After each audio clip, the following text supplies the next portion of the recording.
Bonjour et bienvenue à votre émission d'actualité matapédienne bien branchée. Cette semaine, nous vous annonçons que la Grande Bambinerie sera de retour. Isabelle Paquin vous invite à être généreux lors d'une campagne de financement qui aura lieu à la Caisse Vallée de la Matapédia. Une formation a été donnée à 20 entrepreneurs d'ici. Nous vous présentons la capsule santé mentale de cette semaine. Les 3 finalistes ont été sélectionnés pour le prix Jeunesse Jacqueline Paquette. Nous vous présentons enfin l'entrevue complète du groupe Amanite de Rimouski. Michel Mick-Nicole nous éclaire sur le nouveau groupe de citoyens qui exerce une vigilance sur les soins de santé dans la Matapédia. Un jeune entrepreneur de 8 ans veut sauver les forêts indonésiennes avec une tartinade chocolatée. Nous vous présentons des capsules informatives sur la gestion des matières résiduelles. Mais d'abord, voici où en est le comité de parents accompagné par Cosmos Matapédia. Nadine, on est ici pour parler du comité La Voix des parents parce qu'ils ont fait beaucoup de chemin là, depuis la dernière fois qu'on s'est parlé. Est-ce que tu peux me parler des démarches qu'ils ont faites dernièrement? Dernièrement, alors c'était le 4 février dernier qu'il y a eu la présentation, dans le fond, des projets de la Voix des parents qui s'est passée à la commission scolaire des Monts-et-Marais. Et c'était les responsables d'organismes qui étaient invités à cette présentation-là. Donc, il y avait, je vous dirais, au-dessus d'une vingtaine de responsables d'organismes qui étaient présents là. Mhm. Et puis, est-ce qu'ils ont présenté ce qui avait ressorti du sondage, je crois, là, des priorités, dans le fond, là, qu'ils voulaient établir? Oui, mais c'est exactement, c'était le but. C'était de présenter effectivement les résultats du sondage qui avait eu lieu au printemps dernier auprès de 350 parents, 354 parents pour être plus précise. Et c'était aussi le but de présenter les projets de la Voix des parents, ce que plusieurs organismes, de toute façon, n'étaient pas encore au courant. Donc, c'était de les informer de ça. Et le but aussi était de créer des collaborations avec des organismes du milieu pour permettre la réalisation de ces projets-là. Et les priorités, c'était quoi exactement? Les les priorités, c'est-à-dire, excusez, qui avaient ressorti, c'était le centre récréatif parents-enfants intérieur. Il y avait aussi une place café-rencontre parents, donc plus pour les parents. Le premier étant le centre récréatif, c'était de faire bouger les enfants pendant les jours de pluie ou pour les parents tout simplement qui ont peu d'espace. Tandis que la place Café Rencontre Parents, c'était plus un lieu convivial pour les parents, un moment de détente ou aussi où ils peuvent avoir du soutien ou qu'ils peuvent avoir des petites formations qui sont données. Alors, c'était plus ça le but au point des cafés rencontres parents. Puis, il y avait aussi l'amélioration du parc Pierre-Maurice Gagné. Donc, c'était de créer de l'ombre, c'était de créer aussi des pique-niques conviviales en rassemblant des tables de pique-nique et aussi de créer des spectacles pour les enfants et les familles. Mhm. Et puis, est-ce qu'il y a des organismes qui se sont montrés ouverts à les aider dans tout ça? Bien, en fait, ce fut des discussions qui étaient très enrichissantes parce que plusieurs organismes ont donné leur point de vue, ont donné leur opinion pour permettre des collaborations ou tout simplement pour nous amener vers des pistes de collaboration possibles avec d'autres organismes aussi et avec ce qui existe déjà ici dans la Matapédia. Donc, il va y avoir des contacts, j'imagine, qui vont être établis là, dans l'avenir pour pouvoir avancer un peu là-dedans. Effectivement, on veut toujours que ces projets-là se réalisent. Donc, maintenant, nous en sommes à rencontrer les comités, rencontrer les personnes responsables de certains organismes qui se sont montrés intéressés et par la suite de trouver un lieu pour le centre récréatif parents-enfants, trouver une place aussi pour les cafés rencontres parents. Alors, c'est ce qui va se faire dans les prochaines semaines. Il y avait aussi d'autres petits projets un peu moins prioritaires, mais quand même que c'est un besoin pour les familles, dont des stationnements privilégiés, donc de rencontrer certains commerces à Amqui pour permettre d'avoir pour les familles des stationnements privilégiés et aussi des coins d'allaitement. Il y avait aussi, ce qui avait ressorti, c'était de collaborer avec certains comités pour former un dépliant présenter un dépliant de toutes les activités qui peuvent se produire aussi dans la Matapédia pour les familles. Il y avait aussi, bon, le dossier des bibliothèques, d'avoir probablement des chutes à livres, mais aussi d'avoir peut-être une plus grande plage d'ouverture ou tout simplement essayer de bonifier les bibliothèques pour permettre la fréquentation de plus de familles possibles. Mais on va aller voir une vidéo, en tout cas une courte présentation de justement ce qui s'est présenté aux organismes, puis on va revenir ensemble, ça sera pas long. Oui, merci. Est-ce que ça intéresse quelqu'un, ce projet-là? Est-ce qu'il y a quelqu'un parmi vous qui démontre quelque chose, un intérêt? Est-ce que vous pensez à un endroit? Dans ce projet-là, est-ce que vous avez pensé aux 0,5 ans handicapés? Oui. Oui. Oui. C'est un désir à être contacté, des animaux de la vallée. On a assez pensé à tout. Fait que oui, on y a Mais pensé. il n'y a rien de concret d'établi présentement. Là. On est vraiment encore à l'étape de création. C'est une question vraiment large.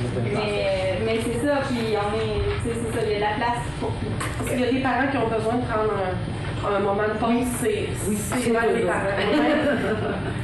Est-ce qu'il y a eu une collaboration avec la Maison des familles? Parce qu'ils ont un petit parc, eux autres, moi je parle du communautaire, tu m'avais invité pour parler du communautaire. Oui, parce que les autres, ils ont justement développé un petit parc dans le cours ici, ça, et je ne sais pas s'ils pourraient avoir une collaboration, et souvent il y a des tables de pique-nique dehors, comme un café ou quelque chose que ce soit. Présentement, ils ne sont pas ici, OK? Ouais. Ils nous ont tellement aidés. C'est notre deuxième, en fait, représentation de vote. Puis ils sont venus, en fait, il y avait 3 représentants, c'est eux autres qui nous ont donné le matériel. Présentement, c'est la maison des familles pour une fois le lieu de rencontre. C'est la maison des familles qui nous accueille.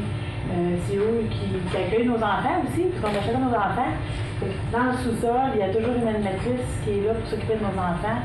Nous, on est en haut, on fait notre rencontre. Ils sont toujours présents, ils nous poussent. Oui, puis... Et oui, nous l'ont offert, ils nous l'ont offert, mais nous, on ouvre quand même ça à toute la vallée, puis à tous les intervenants qui sont intéressés de participer. Parce que là, ici, là, on commence de A à Z. Fait que c'est pas au jeu d'être à Mkoui. On cherche un endroit. Fait que ça va être assez bien. En fait, on est encore en modèle de création. C'est ça. C'est juste que là, on a ciblé avec des pourcentages. Il y a Ça rejoint les familles. Il y a un désir, là. On aimerait développer ça. Il y a un besoin. Puis oui, la Maison des familles est intéressée. J'aimerais bien ça qu'on les choisisse. Alors Nadine, je pense que là, on a une meilleure idée de ce qui se passe là avec le comité La Voix des parents. Et puis, s'il y a d'autres parents qui aimeraient se joindre au groupe, est-ce que c'est possible? Oh oui, c'est possible, peu importe d'où vous venez, bien sûr de la Matapédia, mais peu importe de quelle municipalité vous êtes la bienvenue. Vous pouvez me rejoindre au 418-629-1560 ou pour tout simplement avoir plus d'informations. Collaborer aussi, sans aucun problème. Je suis là pour répondre à vos questions. Alors, une belle continuité. Merci beaucoup. Merci. Bye-bye. L'auberge Beau Séjour d'Amqui, c'est bien plus qu'un restaurant avec ses menus midi et sa table gourmande du soir. C'est des soirées thématiques pour vos fêtes privées. C'est des chambres confortables et abordables dans un décor d'antan. C'est un service de massothérapie reconnu par la Fédération des massothérapeutes du Québec. C'est une chocolaterie artisanale et une boutique de produits régionaux ouverte à l'année. Quand viendra le temps de faire plaisir à l'un de vos proches, vous penserez à l'auberge Beau Séjour d'Amqui. 629-5531. La Grande Barbinerie est maintenant un incontournable pour les jeunes familles matapédiennes. La période d'inscription pour réserver votre emplacement pour vendre vos propres items est terminée. Mais voici tous les renseignements pour pouvoir en profiter. Bonne nouvelle! La Grande Barbinerie qui n'a plus besoin de présentation sera de retour le 2 avril prochain à la salle communautaire d'Amqui de 9h à midi. Et c'est un samedi, alors toute la population qui est concernée est invitée. Isabelle Paquin a l'habitude de pédaler pour ramasser des fonds. Mais cette fois-ci, ce sera pour les grands amis de la vallée et à relais avec ses collègues tout près des guichets automatiques. Isabelle, il y a une nouvelle activité ici à la Caisse Vallée de la Matapédia. Ça s'appelle Spin Don. Et c'est pour faire des dons pour les grands amis. Alors, explique-moi d'où vient l'idée, là. Oui, en fait, à la Caisse, on a un comité santé-mieux-être qui est formé d'employés de la Caisse. Et chaque année, on met des initiatives en place pour faire bouger notre équipe, pour s'assurer que notre équipe adopte des saines habitudes de vie. Et cette année, dans le cadre du défi 530, le comité santé-mieux-être voulait organiser des activités santé, des activités physiques et aussi sur la nutrition, mais voulait faire un petit peu plus, c'est-à-dire redonner à la communauté. Comme tu sais, Nathalie, c'est dans notre ADN chez Desjardins de redonner à la communauté. Alors, on a eu l'idée de faire un spinodon. C'est quoi un spinodon? C'est qu'on va installer des vélos de spinning dans la verrière près du guichet automatique du siège social d'Amqui. Ils vont être là pendant 48 heures, donc du 19 mars 10 h au 21 mars 10 h. Pourquoi 21 mars 10 h? Bien, c'est le lundi où on ouvre les portes de la Caisse, donc on voulait vraiment finir ça en ouvrant les portes de la Caisse le lundi. Et qu'est-ce qu'on va faire dans ces 48 heures-là? C'est qu'on a demandé aux 65 employés pour les faire bouger. 65? On a demandé aux 65 employés pour les faire bouger de s'inscrire dans cet horaire-là de 48 heures. Donc, il y a des gens qui vont pédaler à 3 heures, 4 heures, 5 heures du matin pendant la fin de semaine. On se relaie, donc à raison de 1 heure là, par employé. Puis, il y a toujours 2 employés en même temps avec un accompagnateur qui recueille les dons des gens. Fait que c'est ça, si les gens veulent nous encourager, on va être au guichet automatique. Vous êtes à la bonne place pour avoir l'argent. Exactement, c'est un peu ça le concept. On s'est dit, tiens, où on pourrait faire le plus d'argent pour un organisme de chez nous? Bien, au guichet automatique, c'est effectivement la bonne place. Donc, dans le fond, c'est ça, les gens vont pouvoir nous faire des dons en venant au guichet. Il y a quelqu'un qui va être là avec une petite boîte pour recueillir les dons et tous les dons du 48 heures de vélo vont être remis aux grands amis de la vallée. Incroyable. Puis, les grands amis, pourquoi avoir choisi les grands amis? On s'est questionné sur la cause parce qu'il y a tellement de bonnes causes à soutenir. Puis, c'est sûr qu'on voulait choisir un organisme de chez nous, de notre territoire, parce que ça nous tient à cœur. On s'est dit, ben le but de cette activité-là, c'est de faire bouger, d'offrir la santé aux gens de notre équipe. Ben on s'est dit, pourquoi on ne redonnerait pas la santé aussi à nos jeunes de la vallée qui en ont besoin? La relève. Puis les jeunes qui vont aux grands amis, ce sont des jeunes qui ont besoin de soutien, de modèles. Donc, on s'est dit, en redonnant cet organisme-là, ben nous, on est des modèles pour ces jeunes-là. Puis, on va permettre aussi à ces jeunes-là peut-être de goûter à des activités sportives qui n'auraient pas pu nécessairement se payer ou s'offrir. Donc, c'est vraiment pour ça qu'on a décidé d'y aller avec les grands amis. Puis, je peux vous dire qu'ils sont très heureux.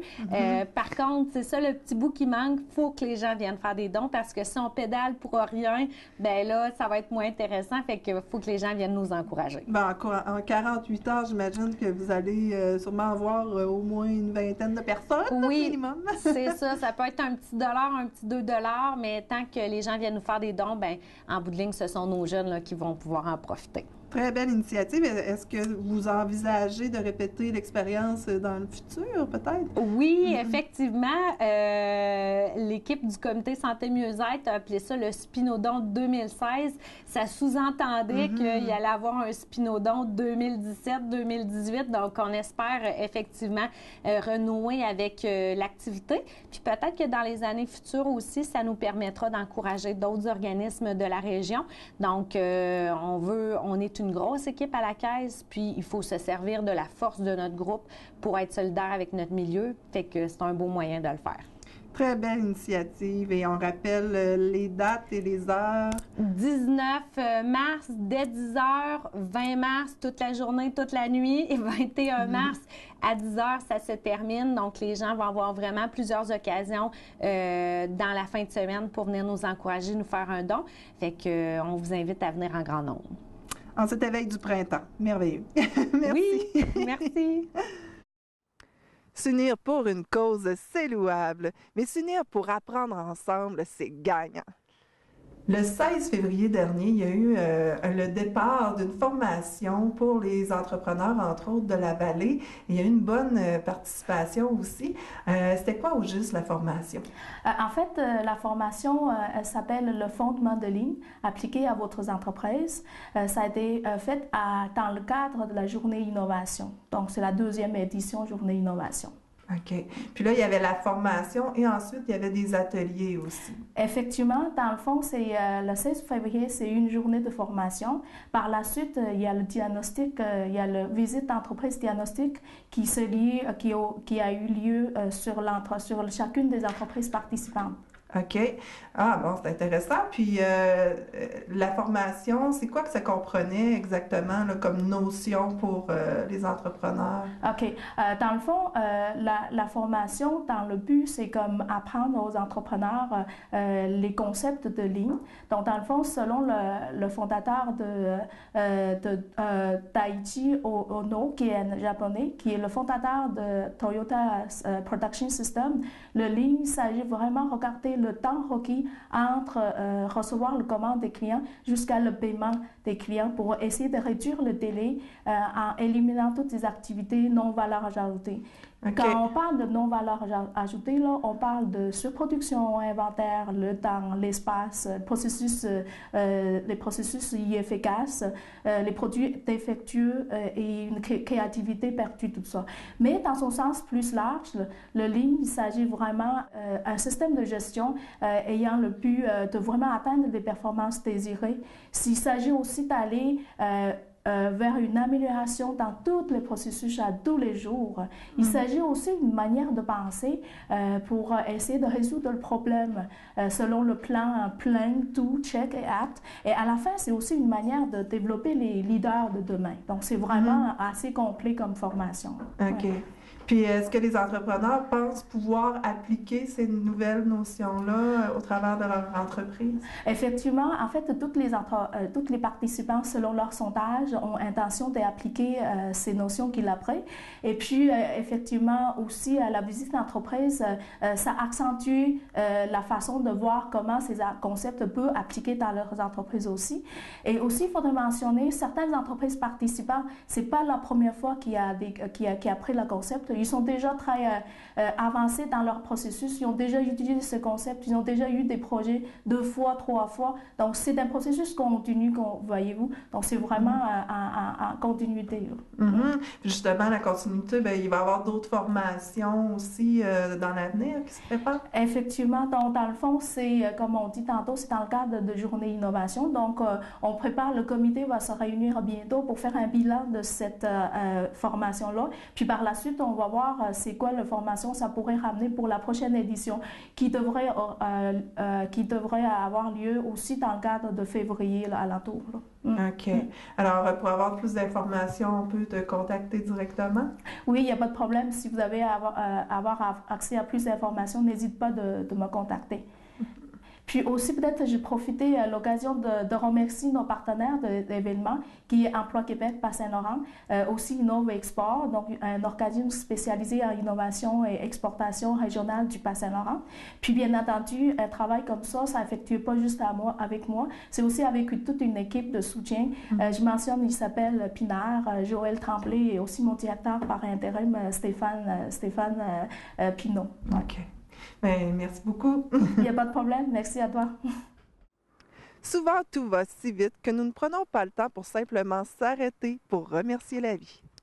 Marie-Pierre, il y a des petites vidéos qui ont été faites. Ça s'appelle « Prendre une pause ». Oui.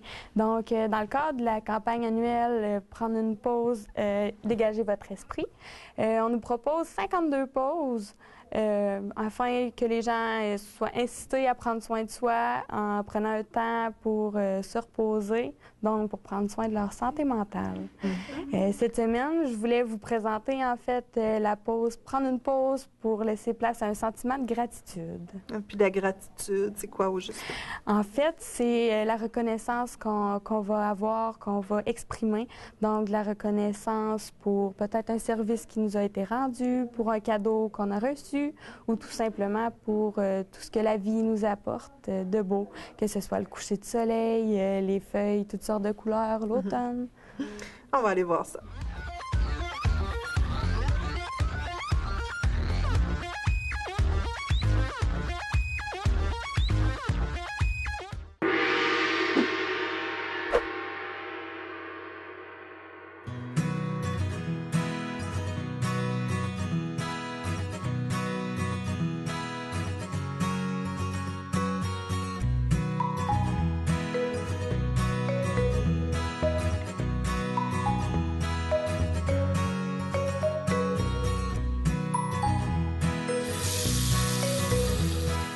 Allô?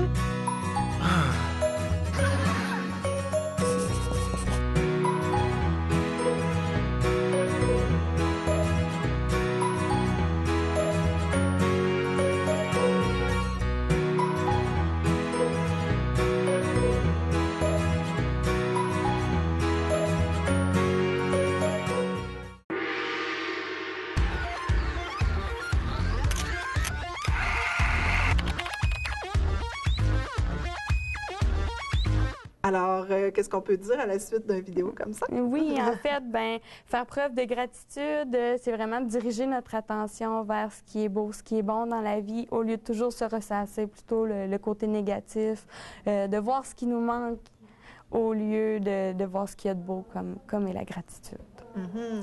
Et puis, s'il y a des personnes qui voudraient discuter gratitude avec toi, Oui. est-ce qu'ils peuvent te joindre? Effectivement, donc au 723-6416, poste 105. Ou encore à l'adresse courriel Oui, qui est au bas de l'écran. au bas de l'écran. Voilà. Merci. Merci. En ce moment, 3 finalistes du prix jeunesse Jacqueline Paquette doivent éprouver un sentiment de gratitude envers le jury. Il s'agit de Juliette Dumas, Anne-Marie Tremblay-Couture et Lauriane Dumoulin. Selon Denis Saunier, président des éditions Francophonie, la qualité des œuvres était impressionnante. Le nom de la gagnante sera dévoilé lors de la cérémonie d'ouverture le vendredi 29 avril prochain en soirée. La lauréate aura le privilège de voir son œuvre éditée, en plus de recevoir une bourse de 500 $ et une séance de signature avec l'auteur pourra se faire immédiatement après le dévoilement. Ça fait qu'attendez-vous, l'hiver n'est pas fini. Ça, c'est pas une moufette que dit, c'est poilu. Vivez un hiver matapédien en compagnie de Normand Perron, alias Poilu. Hey, il m'en reste moins qu'il m'en restait.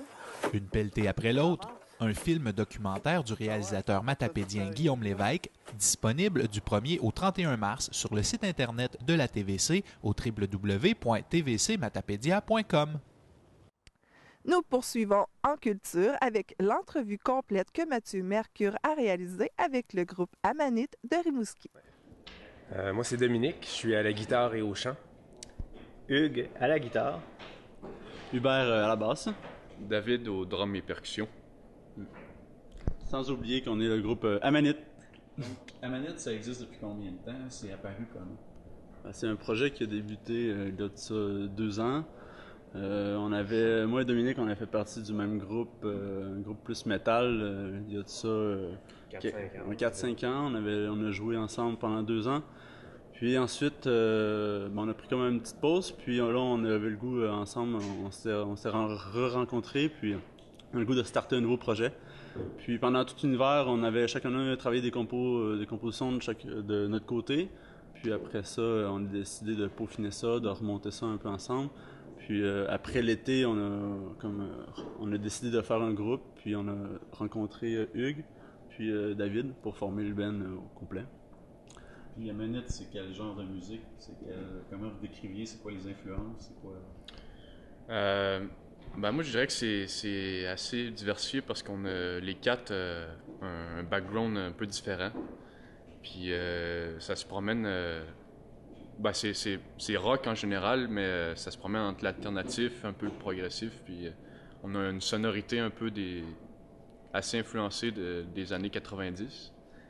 Puis moi, personnellement, j'ai comme un background...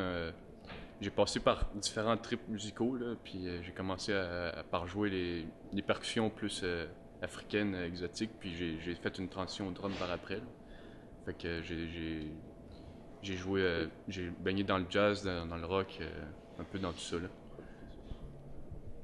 Les influences, c'était métal un peu que j'ai entendu. Y a-t-il d'autres influences dans le rock, métal, plus progressif un peu. On écoute beaucoup de musique en général, là, tout le monde. Fait que... Moi, c'était plus dans le fond dans l'industriel, puis dans le death metal, mais de façon à me calmer un peu, puis j'étais pas capable de jouer toutes ces musiques-là, fait que je suis allé plus vers justement le rock. Là.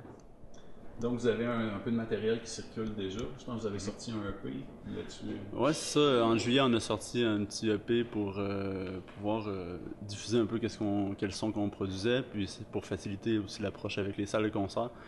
Mais pour faire suite à ce EP-là, qui était une version préliminaire de nos enregistrements, actuellement on produit un album qui va être disponible au début du printemps. Puis ça, on a vraiment hâte de pouvoir sortir ça, d'avoir ça dans nos mains. Puis on est très contents, un petit content. Ouais. Belle fierté. Ça va être comme un peu le produit fini sur tout ce qu'on a composé. C'est ça, c'est l'accomplissement de toute cette année-là, en fait, là, de musique. Vous parliez justement que ça serait à vous présenter en salle. Avez-vous quand même une couple de spectacles de fête jusqu'à maintenant?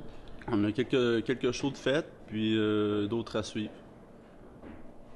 Puis le nouvel album, je pense qu'il inclut entre autres le EP, si je me souviens bien ce que vous m'avez mentionné. Les autres musiques, est-ce que c'est encore dans le même style ou ça évolue sûrement un petit peu aussi? C'est dans le même style, je dirais qu'on est un peu plus pesant dans les autres chansons qu'on a composées. Donc, un petit peu plus de distorsion dans les chansons qui vont suivre. Et donc, avec Amanit en tant que tel, on a parlé de la musique un peu. Est-ce qu'il y a des messages que vous voulez envoyer? C'est quoi qu'on voulait que le monde retienne d'Amanit ou le genre de message que vous voulez envoyer? Ben, je pense qu'en gros, le message qu'on essaie d'envoyer, souvent, c'est des engagements sociaux. Donc, c'est des paroles plus avec des engagements sociaux. On n'est pas un band qui parle d'amour ou de dernière beuverie. Là. C'est vraiment des trucs... on peut parler de la pauvreté, la pollution, on peut parler de toutes sortes d'enjeux comme ça. C'est ce que... On essaie aussi, dans le fond, de faire des textes qui sont interprétables par chacun de façon différente. Donc, des fois, on peut s'associer plus à une peine d'amour ou la mort de quelqu'un. Donc, c'est à, je dirais, l'utilisateur, dans le fond, de faire sa propre interprétation. Là. Ouais, ça, on n'est pas au sens vraiment figuré, tu sais. On racontera pas une histoire, mettons, avec un début puis une fin. Ça va être plus ouvert à l'interprétation, comme eux ils disaient. Participez-vous tous à l'écriture? Je vois que vous participez tous à la réponse, donc... Mais ça dépend, ça dépend des chansons. Il y en a d'autres, il y en a que moi j'ai composé, il y en a que Dom est arrivé avec des chansons. Souvent, des fois, il y en avait qui c'était juste un riff, il n'y avait pas de paroles avec. Fait que là, des fois, on s'est partagé un peu le travail. J'en ai composé quelques-unes. Il y en a une qu'on a composé plus à la gang, ensemble, puis... On contribue tout un peu à notre façon. Des fois, on a une idée, on la teste, puis des fois, les mots sonnent pas comme il faudrait, puis c'est pas fluide. Fait que là, on essaie de trouver des mots de rechange, puis on fait tout ça ensemble. C'est vraiment un travail collectif. Ouais. Puis le gros du travail collectif, justement, je pense qu'il est surtout dans le peaufinage puis la finition des textes, quand on essaie de l'appliquer dans la chanson, là, quand on pratique. Là. Fait que bien souvent, c'est là qu'on voit comme Mick disait, il y a des sonorités qui ne fonctionnent pas vraiment au niveau phonétique, là, ou peu importe. Là, fait que on apporte tout un peu... Ça, on retravaille ça ensemble. Ouais, c'est ça. Ça, souvent, le premier jet vient d'un de nous autres. Puis après ça, c'est comme David disait, le peaufinage. Puis ça le fait en groupe. C'est un peu comme la partie instrumentale aussi, finalement. Bien souvent, il y a quelqu'un qui arrive avec un riff ou des fois, c'est un morceau complet, puis on se greffe à ça, puis c'est un peu un mix après ça, de tous les apports de chacun, puis on se critique un peu entre nous aussi, puis il y a une interconnexion qui se fait entre nos différentes personnalités. Qu'est-ce qui est particulier aussi que composer en français, dans le fond, quand on commence, nous, on a comme des airs chantés avant de mettre ça dans la chanson, puis c'est plus comme une rythmique anglophone, si on peut dire. Puis là, c'est là, justement, quand on teste en français, des fois, là, hop, il faut ajuster le texte pour que ça fonctionne bien. Puis toutes les chansons sont en français, en fait. Vous avez un peu les deux langues. Ouais, mais il y en a une, je pense, qui va être en anglais. On projette de faire en anglais, mais sinon, toutes les autres chansons sont en français. Mais c'est vrai, ça, on fait une aire qui a des sonorités anglophones. Après ça, on vient coller des mots français dessus. Puis Amanit, vos projets d'avenir ou le futur Amanit, on s'attend à vous voir où? C'est quoi vos... Avez-vous des projets? Ben, le projet vraiment ultime, c'est l'album. Puis après ça, ben, on verra. On va le sortir en CD physique avec l'ensemble de la pochette, puis le CD. Fait que ça, pour nous, ça va être vraiment notre... c'est le projet, l'accomplissement qu'on va pouvoir nous offrir. Puis après ça, suite à une distribution ou peu importe, on peut avoir un peu le résultat, puis que ça va donner avec les feedbacks qu'on va avoir du monde. C'est sûr qu'il y a d'autres aspects en jeu aussi qu'on ne sait pas trop. Là. On a 2 étudiants dans le groupe, puis on ne sait pas où on va se retrouver non plus. Fait que reste à voir. On vit un peu au jour le jour, je pense, qu'est-ce qui va arriver avec Amanit. On n'a pas de projet à long terme, on a des projets à court terme, c'est ça. Puis des fois, c'était un spectacle, ou certains spectacles. Après ça, c'était l'album, puis on verra après ça ce qui arrive. Puis juste pour finir, en conclusion, Amanit, ça sort de où, le nom, le terme? Ça sort de où? C'est quoi? En fait, Amanit, on aime beaucoup la nature, puis on a 2 biologistes dans le groupe. Puis je pense qu'on voulait un mot court, donc un mot, c'était l'automne. C'est la période des champignons. Chanterelle, c'était pas super beau. Non, c'est ça, chanterelle. Puis ça faisait un peu... on recherchait comme un mot qui représente bien notre style musical, puis on est rock des fois lourd, des fois plus balade, fait que Amanit, c'est une variété de champignons qui peut être soit toxique mortel ou comestible. Fait que ça venait un peu chercher l'analogie de tout ça. Merci à vous tous et bonne continuation, bonne chance au groupe. Merci à toi. Yes, merci à toi. D'un groupe de musique de Rimouski, nous passons maintenant à un groupe de citoyens qui ont à cœur les services offerts à l'hôpital d'Amqui, plus particulièrement le bloc opératoire. Monsieur McCall, on est ici pour parler du comité qui a été organisé pour un peu surveiller ce qui se passe au centre hospitalier parce que à l'hôpital d'Amqui, il y aurait peut-être quelque chose qui nous ferait croire que le bloc opératoire pourrait disparaître. Expliquez-moi comment c'est venu l'idée de former un comité comme ça. Au départ, moi, c'était un de mes amis qui a eu un problème de santé, qui allait demander, en fin de compte, une opération chirurgicale. Et en étant là quelques jours, il s'est aperçu que ce soit les docteurs, les infirmières, que le monde à l'intérieur de l'hôpital d'Amqui avait l'air inquiet. C'était un drôle d'atmosphère dans un lieu pour soigner le monde, donc c'est préoccupant. À partir de ce moment-là, nous, étant des bons amis, ayant aussi un passé derrière moi de comité de citoyens, là, il se demandait, est-ce que ça pourrait être une solution de former un comité de citoyens avec des individus qui connaissent aussi le milieu. Et à partir de ce moment-là, on pourrait en savoir plus. Et si jamais, à un moment donné, la demande face à la population sans dire juste sortir dehors, mais de poser des questions à ce monde-là. Car avant, on avait un conseil d'administration qui était constitué de citoyens de la vallée de la Matapédia. Le directeur général était un natif de Sébec, c'était quelqu'un de la vallée. Et ce qu'on entendait au niveau des médecins et infirmières, puis tout ça, c'est qu'il y avait une très grande ouverture. S'il y avait des choses à jaser, mais là, on parle du conseil d'administration et de ceux qui menaient. Il y avait une oreille attentive. Oui, il était toujours ouvert. Même nous, on pouvait le rencontrer facilement. Oui. Ça fait qu'à partir de ce moment-là, ce qu'on s'aperçoit, c'est que le ministre Barrette a mis en fonction la loi C10 qui disait les C3S, comme on a avec un conseil d'administration avec l'hôpital, ben on oublie ça. Ça va s'appeler le 6.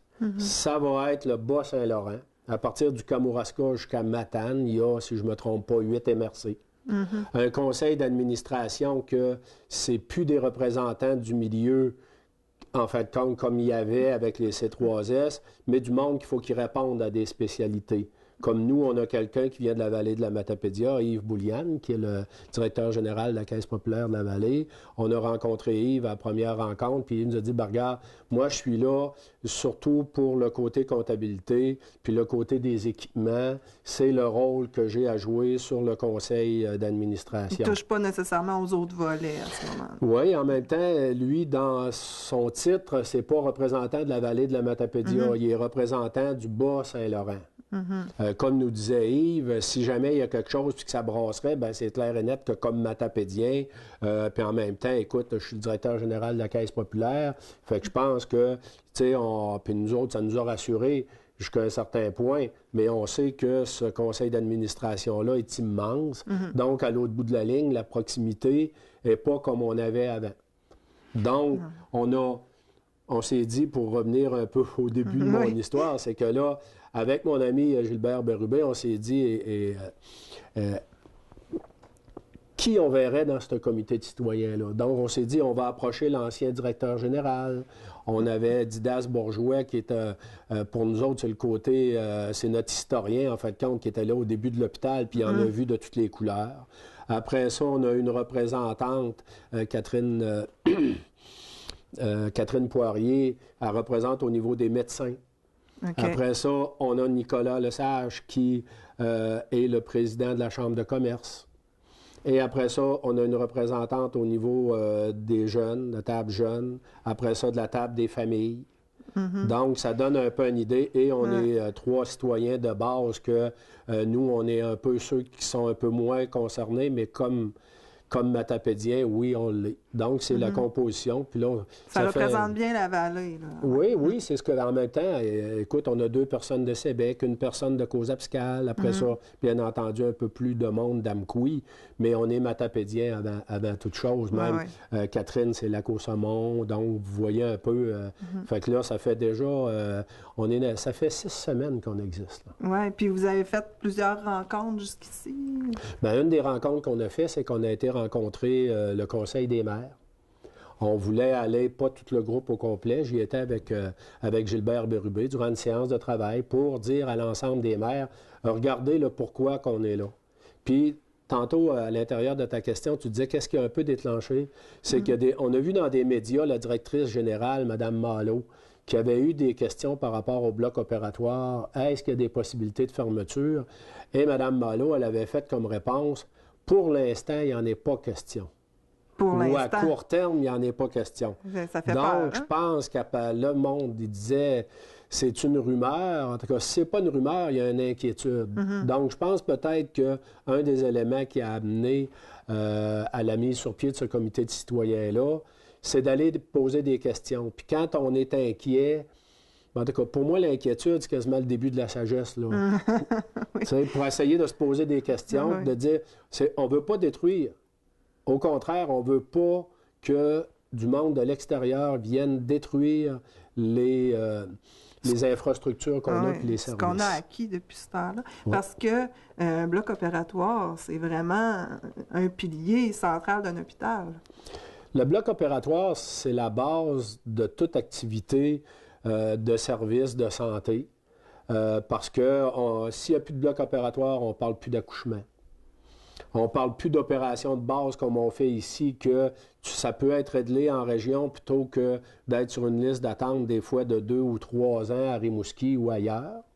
Donc, et puis en même temps, c'est que on peut probablement, nous on voit là, avec les contacts qu'on a avec le milieu médical, on pourrait augmenter le taux d'activité qu'il y a dans le bloc opératoire. Jusqu'à date, il y a 2 salles dans le bloc opératoire qui sont environ à 50 d'utilisation, mais selon des docteurs qui sont à l'interne dans la vallée et d'autres contacts à l'extérieur, il pourrait y avoir plus de chirurgie de fait à Amkoui et même des nouvelles. Donc, l'idée est bien plus de développer notre bloc opératoire que de dire, bien, s'il marche juste à 50 dans l'avenir, ça pourrait peut-être être une raison de le fermer. Mais si tu fermes ça, tu n'auras plus beaucoup de médecins qui vont vouloir venir dans la vallée parce que le bloc opératoire, c'est la base de l'exercice, en fin de compte. Ah oui, c'est ça, parce que c'est pas intéressant pour un stagiaire de venir faire un stage dans un hôpital parce qu'il n'y a pas de bloc opératoire. Ben là, c'est plus, en fin de compte, comme on revient à certains services de santé minimum en attendant d'être transféré à l'extérieur. Donc, puis déjà là, si il n'y a plus d'accouchements qui peuvent se faire dans la vallée, déjà là, je pense que c'est toute la structure, la structure humaine de la vallée. Là. Je veux dire, est-ce qu'on construit... On sait déjà que la population baisse, c'est le grand temps de revirer ça. On a des ressources à développer. Quand on gagne notre vie, la vallée de la Matapédia, moi, j'ai été parti 10 ans à Montréal, je suis revenu. Puis dans ma tête à moi, c'est clair et net que quand tu gagnes ta vie, c'est un des paradis qu'il y a sur la Terre. Là. Ah oui. C'est comme gagner le gros lot pour pouvoir travailler. Oui. Mais c'est ça, là, ce qui vous reste à faire, dans le fond, en comité, c'est de trouver des solutions pour pouvoir développer le bloc opératoire, le rendre plus efficace ou...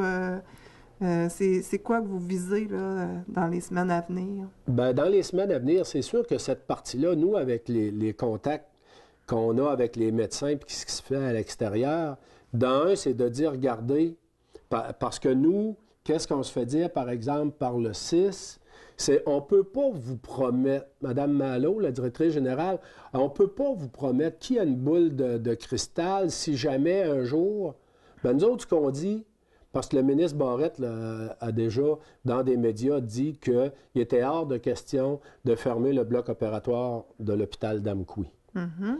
OK. Donc, pour lui, c'est hors de question. Mais pour elle, c'est autre chose. C'est à cause que, ce qu'il faut comprendre, c'est que les décisions se prennent à Québec. Donc, nous, ce qu'on veut, c'est savoir de Québec, le ministre Barrette, de dire, bon, votre affirmation, nous, on aimerait construire là-dessus. On ne veut pas dire, pas pour l'instant, puis peut-être que dans 5 ans ou dans 10 ans, on ne veut pas entendre parler de ça. Nous autres, on se dit, le bloc opératoire ne fermera jamais. C'est le noyau dur des soins de santé de la vallée de la Matapédia. Maintenant, construisons. Construisons, il faut trouver des solutions ensemble, puis il faut que ce comité-là, qui va être proche de la population de la vallée de la Matapédia, soit toujours un lien entre les décisions gouvernementales et la population. Chose que quand ils ont fermé les C3S, ils n'ont pas mis de structure qui était proche de la population. Donc, il y a un vide, la nature a horreur du vide. Ben, nous, on se dit que le comité de citoyens pourrait combler ce vide-là. Le lien qui manque. Oui, parce que on peut penser que le côté politique, comme c'est sûr, ici, on a la MRC de la Matapédia. Bien entendu, tu as ce côté politique-là. Mais est-ce que c'est lui qui peut être le lien entre la population et le 6? Il y en a un parce que c'est gouvernemental, les deux, oui. Mais je pense que ça ne correspond pas à ce que la population... Nous, on a vu des médecins et des anciens qui ont été sur le CA du C3S, le directeur général, etc. Je pense que la composition de la MRC avec sa façon de fonctionner est probablement peut-être trop lourd par rapport à un petit comité de citoyens qui va être capable de se promener un peu partout et qui ne sera pas vu, parce que le politique, on ne se fera pas de cachette aussi. Ça ne fait pas l'affaire de tout le monde, pas juste la MRC, les différents partis qu'on a. Je ne veux pas faire de politique, mais je pense que la machine politique est rendu loin du peuple et du citoyen. Donc, peut-être ce comité de citoyens-là aurait son rôle à ce niveau-là. Bien, ils élargissent toujours leur territoire, donc c'est dur de pouvoir être partout à la fois. Là, pour votre comité, dans le fond, c'est très bien organisé. Vous prenez en note tout ce qui se passe dans les réunions, puis vous vous rencontrez quand même assez régulièrement. Est-ce que c'est possible de joindre quelqu'un pour pouvoir avoir plus d'informations ou encore même se joindre au comité? Je ne sais pas. Bien, pour nous, tu vois, comme le comité, à la base, c'est 10 personnes. Puis 10 sur un comité, c'est un nombre qu'on ne peut pas élargir.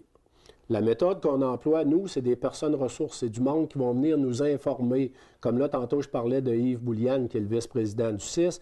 Bien, à la première réunion, même, on l'a fait venir pour lui dire, regarde.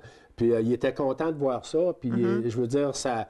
l'accueil qu'il nous a fait, puis je suis sûr qu'il nous a parlé par après aux membres de l'organisation. Donc, c'était très positif. Puis, pour nous autres, je pense que c'est du monde... Il y a beaucoup de monde, moi, qui me contactent et me disent « Michel, lâchez pas, c'est merveilleux. Puis si jamais, à un moment donné, on a un rôle à jouer, ben oui, comme citoyens, vous avez un rôle. Des fois, de par votre emploi, vous avez un rôle. Donc, le comité de citoyens, nous, ce qu'on se dit, c'est le comité de citoyens de la vallée de la Matapédia. On espère que tout le monde adhère à ce comité de citoyens-là. C'est sûr que le noyau, on est 10 personnes. Comme là, le 23 mars, chez Marianne Ouellette, à 1h30, il va y avoir un CA du 6. Il va en région, je pense que c'est la première fois qu'ils viennent en Vallée. OK. Puis il y a une autre fois de prévu, eux autres, ils ont déjà un horaire. Donc, c'est possible d'aller assister à cette rencontre-là. Donc, nous, on va y être. Il va y avoir un paquet de médecins qui vont y être pour montrer au conseil d'administration du CIS qu'on a des préoccupations, puis on veut faire partie de la solution, de la game, parce que ça nous touche. Oui. Donc, avec le temps, là, on va à cette rencontre-là. Après ça, c'est quoi les autres activités à lesquelles on va pouvoir participer? On aimerait bien gros faire une soirée d'information. Bonne idée, oui.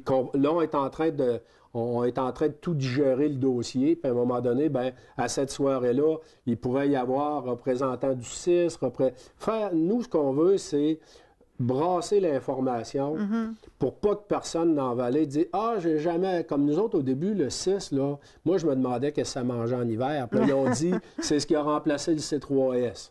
Bon, le 6, premièrement, qu'est-ce que ça veut dire? Puis tout, là, on a vu, c'était une méga structure. Mais si on faisait un sondage à la population de la vallée, puis on lui disait « C'est quoi le 6? » Bien là, il nous dirait « C'est quoi? C'est le chiffre avant 7. Oui, c'est ça. Ou c'est-tu un produit, un nouveau produit, une nouvelle voiture électrique? Tu sais, je veux dire, c'est...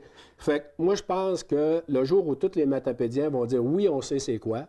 Oui, on est informé. Puis oui, s'il y a quelque chose, on va s'impliquer. Puis si jamais il faut sortir puis aller dans la rue pour dire « Touchez pas à nos structures », le but d'un conseil, un comité de citoyens, en fait, compte, c'est que le monde participe puis qu'il se l'approprie. C'est sûr que le comité de citoyens, pour ce qui est du noyau, comme je disais, son genre de conseil de base, bien, il ne faut pas être trop long. Mais des personnes ressources, jamais on va dire non. Quelqu'un, des rencontres, des choses qui pourraient nous éclairer encore plus, on va toujours être ouvert à ça. C'est à ça que ça sert, notre affaire. On veut être l'outil de la population, parce que c'est ce qu'on se disait, plus de C3S avec un conseil. Bien là, après ça, à qui on parle? Même on entend du monde... C'est pas facile. Non. Puis du monde qui travaille à l'hôpital, puis il dit à qui qu'on parle, c'est qui à cette heure notre boss, ils ne savent plus trop. Là. Ça s'est fait très vite, puis il n'y a pas eu beaucoup d'informations là-dessus, qui qu'on contacte. Mais justement, qui on peut contacter si jamais les citoyens veulent avoir plus d'informations? On appelle le porte-parole, Michel McNicol. OK. 743-54-76. C'est aussi simple que ça. Oui, puis après ça, ben, à un moment donné, c'est de donner de l'information, de voir comme du monde peut arriver, puis je ne sais pas trop, ils sont inquiets sur certaines choses, bien, on pourra aller valider. Parce que la force du comité, c'est les personnes ressources qui en font partie. Je vais vous dire une chose, quand on cherche une réponse, c'est pas long qu'on l'a. Parce que on peut rentrer à l'intérieur de la machine. Si tu ne peux pas rentrer à l'intérieur de la machine de santé, on va continuer à être inquiet. Il faut être partie prenante. En tout cas, félicitations pour vos démarches et à toute l'équipe. Merci. Afin de répondre aux besoins des gens de la vallée de la Matapédia, nous vous présentons le complexe funéraire de la vallée. C'est sans pression, selon vos choix, combiné à notre savoir-faire et notre profond respect, que nous vous garantissons la qualité de nos services. Nous sommes toujours disponibles, nous sommes uniques et nous vous accompagnerons en toute discrétion. Pour plus d'informations, 631-1499.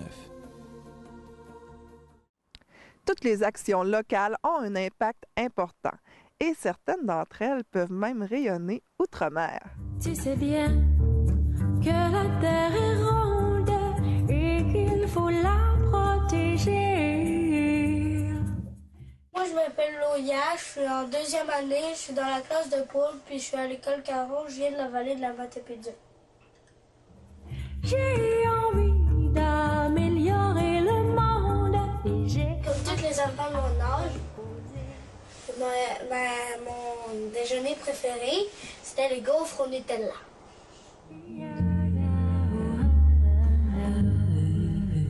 Donc, en Indonésie, il y a un gros problème de déforestation. Cette déforestation est causée par une forte demande mondiale de l'huile de palme. Un des principaux producteurs de l'huile de palme. Les producteurs d'huile de palme brûlent la forêt tropicale. on provoque des déforestations par brûlis accidentels. Donc on va détruire la forêt qui existe, ça fait des milliers d'années, pour planter des palmiers. Donc là, on produit l'huile de palme.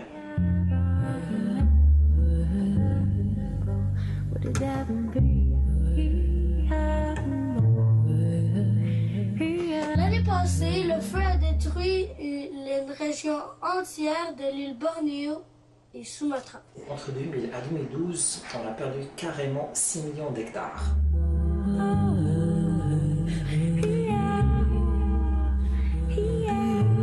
Les plus menacés qui sont connus sont la panthère, le tigre et l'orang-outan.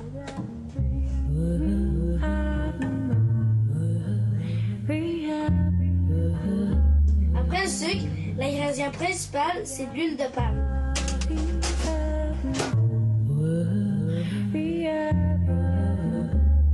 Le premier pouvoir, c'est de ne pas manger le Nutella de l'épicerie qui est fait à partir de l'huile de palme.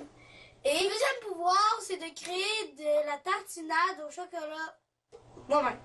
Tu sais bien que la terre est ronde et qu'il faut la protéger. J'ai envie d'améliorer le monde et j'ai un truc à proposer.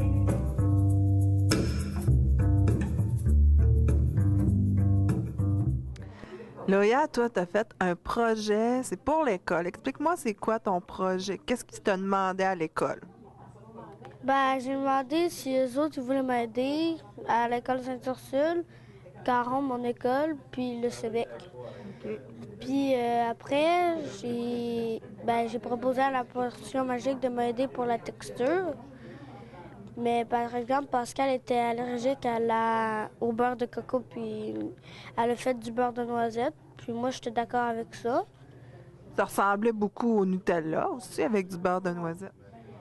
Puis mes 3 raisons pour que je l'achète, moi, je trouve qu'il est meilleur, un petit peu. Je trouve aussi qu'il est meilleur pour l'environnement. Et c'est meilleur pour l'économie locale. Puis, est-ce que tes amis savaient ça, qu'il y avait des forêts qui brûlaient à cause du Nutella? Non, pas encore. Non. Maintenant, ils vont le savoir? Oui. Puis, ils vont tous manger ton produit? Peut-être. Une autre façon de protéger notre environnement, c'est de bien gérer les matières résiduelles. C'est pourquoi de petites capsules ont été réalisées. C'est avec le sentiment du travail accompli que la télévision communautaire de la vallée de la Matapédia vous présente aujourd'hui la réalisation de 3 émissions et de 12 capsules d'information et de sensibilisation pour une saine gestion des matières résiduelles. Le projet a pu être réalisé grâce à la participation financière de Recycle Québec et de la Régie intermunicipale de traitement des matières résiduelles des MRC de la Matapédia et de la Métis. Afin de mener à bien ce projet, nous avons pu compter sur l'expertise et la collaboration de Mme Marie-Lou Leblanc, chargée de projet de la Régie intermunicipale. Ces vidéos seront diffusées au Canal 4 de Cogeco Câble dans les secteurs de la vallée de la Matapédia et de la Métis et pourront être également visionnées sur notre site web au www.tvcmatapedia.com. Des copies DVD seront distribuées dans les municipalités, les écoles et les bibliothèques des 2 MRC dans le but de rejoindre le plus de citoyens possible afin de les sensibiliser, les informer et les responsabiliser à la saine gestion des matières résiduelles.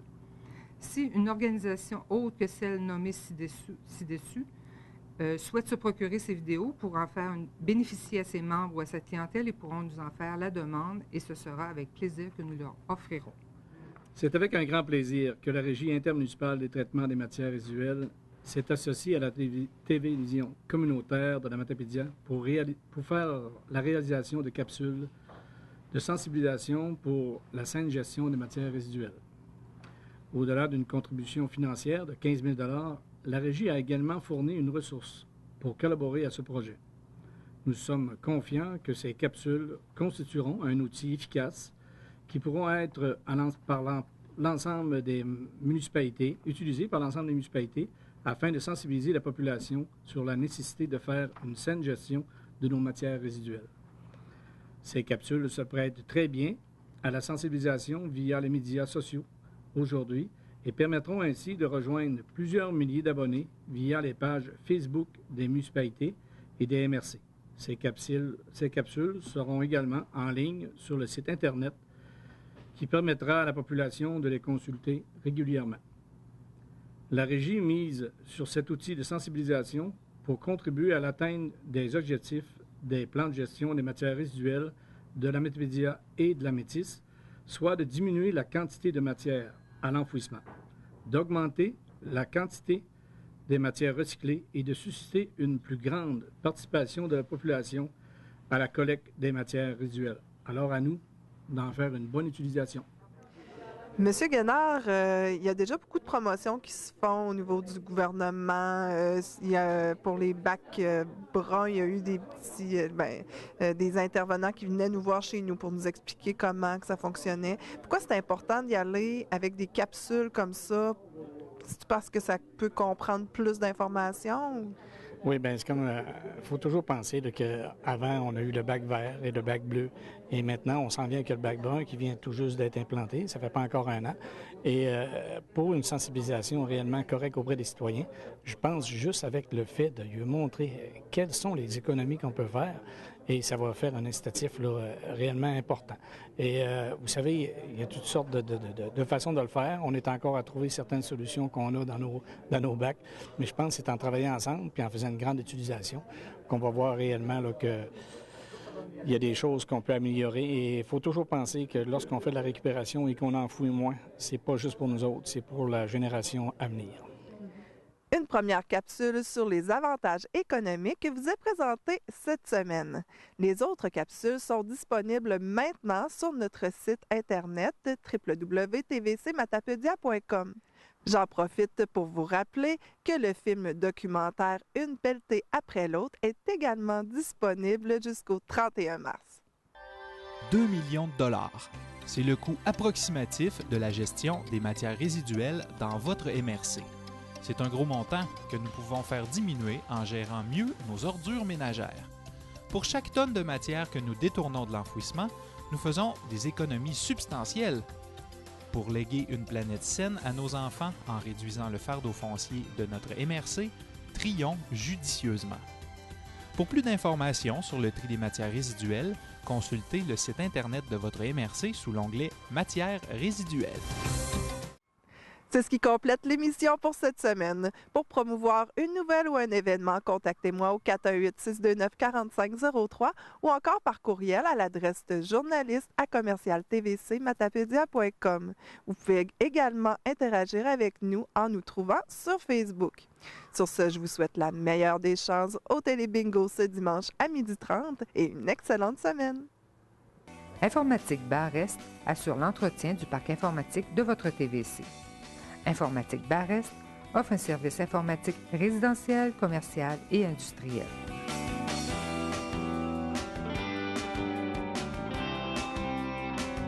Si vous avez des activités ou événements à promouvoir, vous pouvez nous rejoindre soit par téléphone au 418-629-4503, soit par courriel au journaliste@tvcmatapedia.com.